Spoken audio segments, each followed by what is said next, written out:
Hello guys, welcome back to our channel. അപ്പം ഇന്ന് ഞാൻ വന്നിട്ടുള്ളത് ചൂടുകാലത്ത് ഒരു റീഫ്രഷ്മെൻ്റ് ഒക്കെ കിട്ടാൻ വേണ്ടിയിട്ടുള്ള ഒരു അടിപൊളി ഫ്രൂട്ട് സലാഡിൻ്റെ റെസിപ്പി ആയിട്ടാണ്. നമ്മൾ കസ്റ്റാർഡ് പൗഡറും പിന്നെ ഗുഡ് ലൈഫിൻ്റെ പാലാണ് ഇങ്ങനത്തെ പുഡിങ് ഫ്രൂട്ട് സലാഡ് അതിനൊക്കെ നമ്മൾ യൂസ് ചെയ്യൽ.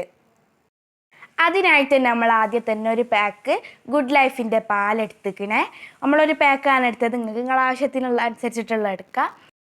പിന്നെ കസ്റ്റാർഡ് പൗഡർ, നമ്മളിവിടെ വെനിലൻ്റെ ഫ്ലേവറാണ് വാങ്ങിയത്. ഇവിടെ എല്ലാവർക്കും വെനിലാണ് ഇഷ്ടം. നിങ്ങൾക്ക് ഇഷ്ടമുള്ള ഫ്ലേവർ യൂസ് ചെയ്യുക അതിന്. ബട്ട് ഒരു ടേസ്റ്റ് ഫ്രൂട്ട് സലാഡിൻ്റെ ആ ഒരു ടേസ്റ്റ് കിട്ടണമെന്നുണ്ടെങ്കിൽ ഈ ഒരു ഫ്ലേവർ ചെയ്താലേ കിട്ടുള്ളൂ. പിന്നെ നമുക്ക് 2 കയ്യിലാണ് കസ്റ്റാർഡ് പൗഡർ ഇട്ടത്. പിന്നെ ആവശ്യത്തിനുള്ള മധുരവും കൂടി ഇട്ടിട്ട് ഒന്ന് നല്ലോണം അത് കുറുക്കിയെടുക്കണം. നല്ല മണം ഉണ്ടാവും ഇങ്ങനെ കുറുകി വരുന്ന സമയത്ത്. പിന്നെ നമുക്ക് ടേസ്റ്റ് ഉണ്ടോ നോക്കണമല്ലോ. പിന്നെ ഞാനാണ് ഇവിടെ ടേസ്റ്റ് ഉണ്ടോ, ഉപ്പുണ്ടോ, പുളി ഉണ്ടോ എന്നൊക്കെ നോക്കുന്ന ആൾ. അപ്പോൾ ഞാൻ ടേസ്റ്റ് ചെയ്ത് നോക്കിയപ്പോൾ നല്ല അടിപൊളി ടേസ്റ്റി ആയിട്ടുള്ള, ഇങ്ങനെ തന്നെ കുടിക്കാൻ നല്ല സുഖമുള്ളതായിരിക്കും തോന്നി. പിന്നെ അപ്പുറത്തെ അടുപ്പിൽ തന്നെ സേമിയ ഒന്ന് വേവിക്കാൻ വേണ്ടി വെച്ച്, പിന്നെ കസ്കസും ഒന്ന് പുതിർത്താൻ വേണ്ടി വെച്ചിരുന്നു. പിന്നെ ഫ്രൂട്ട്സ് കട്ട് ചെയ്യില്ലേ, ഫ്രൂട്ട്സ് ഞാനാണ് കട്ട് ചെയ്തത്.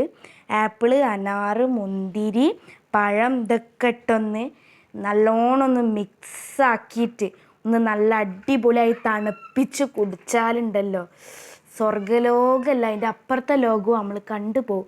നല്ല അടിപൊളി ടേസ്റ്റ് ഉണ്ടായിരുന്നു. തണുപ്പിച്ച് കുടിക്കാൻ വേറെ തന്നെ ടേസ്റ്റാണ്. അപ്പോൾ ഇന്നത്തെ വീഡിയോ ഇത്രേ ഉള്ളൂ. ടാറ്റാ.